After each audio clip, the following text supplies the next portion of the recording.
effectuer un compte-rendu Crésus et tirer profit d'un rétex.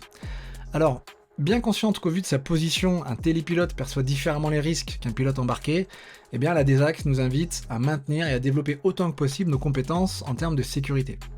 Alors on vient de le voir, analyser ses erreurs et comprendre ces incidents de vol, eh bien c'est essentiel si on veut pouvoir progresser. Certains disent que l'expérience, c'est un petit peu comme une lampe frontale, que ça n'éclaire que celui qui la porte. Et dans une certaine mesure, c'est vrai, on voit bien, on est toujours plus marqué par nos propres erreurs ou nos propres expériences de vie que par celles des autres. Et c'est d'ailleurs pour ça, qu'en stage de mise en œuvre, on vous invite à aller chercher vos limites et à vous mettre en difficulté, toujours accompagné et en sécurité bien entendu, mais de manière à ce que vous puissiez quand même comprendre et ressentir les choses par vous-même. Néanmoins, le but d'une formation, ça reste avant tout de partager un savoir-faire, non seulement pour vous faire gagner du temps, puisqu'il vous faudrait peut-être des mois, voire des années pour pouvoir découvrir par vous-même tout ce que vous allez voir en formation, mais aussi pour éviter que vous fassiez des erreurs qui pourraient vous être dommageables. Alors, je vais citer Confucius, tant qu'à faire, aujourd'hui je me lâche.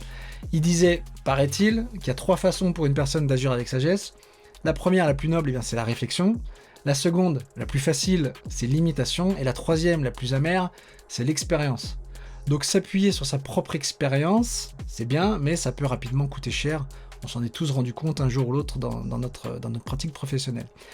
Si on veut réfléchir avant d'agir, on devra également s'appuyer sur celle des autres. Alors pour ça, on a plusieurs canaux, on en reparlera un petit peu plus tard, mais retenons déjà que d'une manière générale, recevoir c'est une chose, mais pour que ça fonctionne, il faut aussi savoir donner.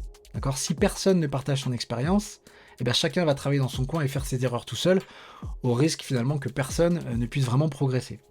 Alors, je vous en reparlerai en fin de formation. Avec Speedrone, vous avez la possibilité de rejoindre un réseau d'exploitants et de télépilotes. L'une des forces justement de ce réseau, qui en fait tout son intérêt, c'est justement le partage d'expériences, aussi bien positives que négatives, sur la sécurité, sur la technique, sur la démarche professionnelle, etc. Alors, au-delà de ce réseau, ou des autres réseaux qui existent, la DESAC nous encourage à partager notre expérience avec elle, pour les étudier et en faire une synthèse, qu'elle diffuse régulièrement auprès des exploitants enregistrés sur Alpha Tango. Le but, c'est pas de condamner ou de montrer du doigt qui que ce soit, les rapports sont rendus anonymes, mais c'est bien de faire évoluer la pratique et d'améliorer le niveau de sécurité global de l'activité. En la matière, il n'y a pas de concurrence, donc on n'a pas à craindre quoi que ce soit. En réalité, bien au contraire, on parle de culture juste. La réglementation précise qu'il s'agit d'une culture dans laquelle une personne n'est pas punie pour ses actions tant qu'elles sont proportionnées à son expérience et à sa formation. Elles le seront seulement en cas de négligence grave ou de manquement délibéré. Donc quand on a tenté de gérer correctement sa sécurité, qu'on a fait au mieux et que malgré nos précautions, on s'est exposé à un risque mal maîtrisé, même si on a fait des erreurs, on ne sera pas sanctionné tant qu'on en a rendu compte. En gros, très concrètement, la réglementation protège la personne qui notifie un événement de sécurité, même si elle en est à l'origine. Pour plus de détails sur toutes ces réglementations, je vous invite à parcourir le guide de la DESAC sur la notification et le traitement des événements, tout y est. Donc, comment faire si on veut faire remonter un incident ? C'est assez simple. On a un formulaire prévu pour ça, c'est le Crésus, donc le compte-rendu d'événements de sécurité pour les UAS.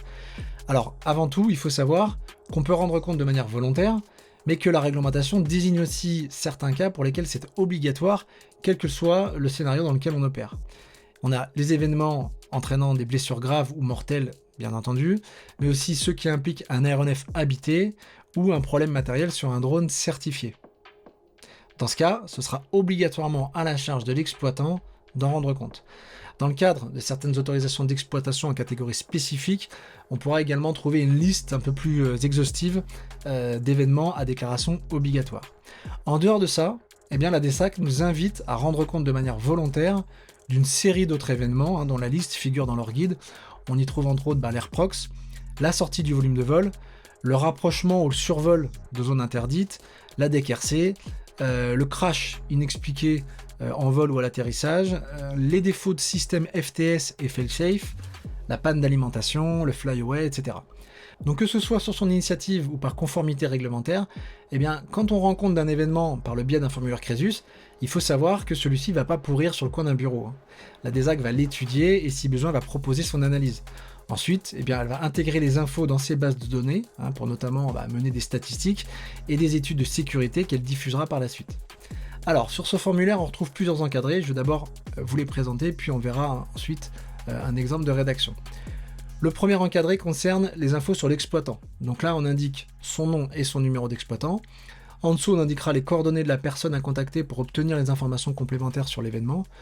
Donc attention, là, quand on travaille dans une grosse structure avec plusieurs personnes, on peut avoir un exploitant et plusieurs télépilotes. Donc il faudra afficher ici les coordonnées de la personne qui est la mieux placée pour informer la DESAC. Il peut s'agir du télépilote qui était aux commandes lors de l'événement, mais il peut également s'agir d'un exploitant, d'un chef de service ou éventuellement de toute autre personne.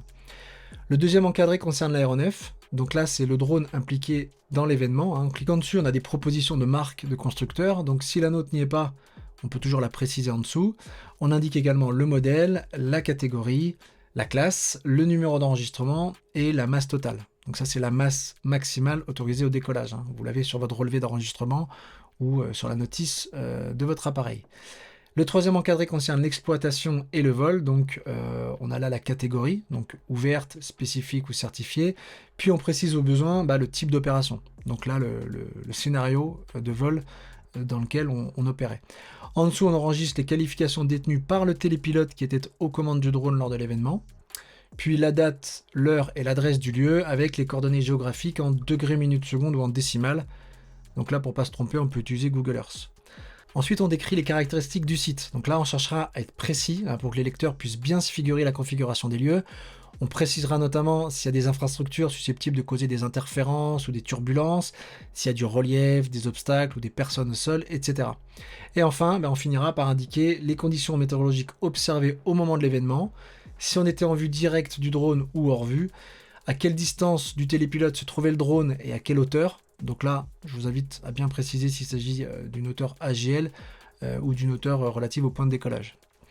Le quatrième encart concerne les éventuels dommages et blessures causés lors de l'événement. Donc on précisera ici si les dommages sur le drone sont mineurs, importants ou s'il a été tout simplement détruit et quelle est la gravité des blessures. Donc là, la DESAC précise qu'elle considère comme grave toute fracture, à l'exception du nez, des os du pied et de la main, et toute lacération ou hémorragie.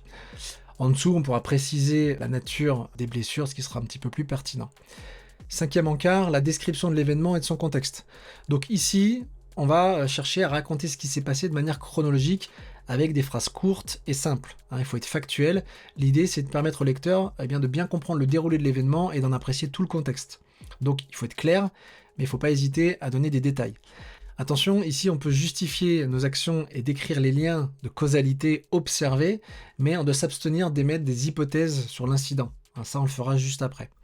Le sixième encart concerne donc justement notre propre analyse. Donc ici, on est invité à fournir nos explications, si on en a, sur les causes de l'événement.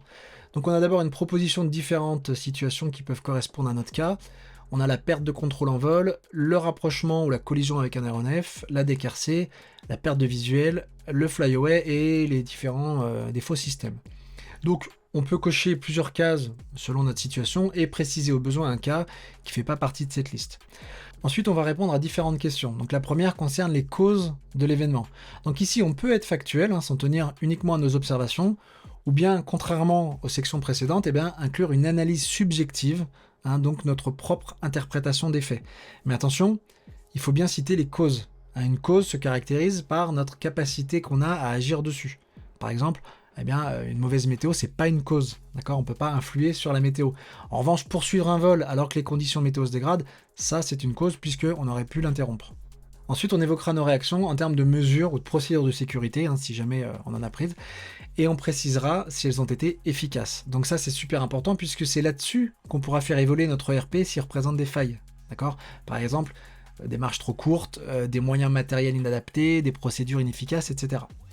Et pour terminer ce compte-rendu, on pourra proposer des mesures à prendre pour éviter que des événements similaires ne se reproduisent. Voilà, vous voyez que selon l'événement, ça peut prendre un petit peu de temps. Alors, on n'a certes pas besoin d'en mettre des tartines. Si nécessaire, les services reviendront vers nous pour qu'on leur apporte des précisions. Mais quoi qu'il en soit, pour que le compte-rendu soit pertinent, il faut quand même y passer un minimum de temps, ne serait-ce que pour rassembler les informations nécessaires, enquêter un tant soit peu sur l'événement, rédiger proprement nos explications, et puis prendre 2 minutes pour se relire avant de l'envoyer.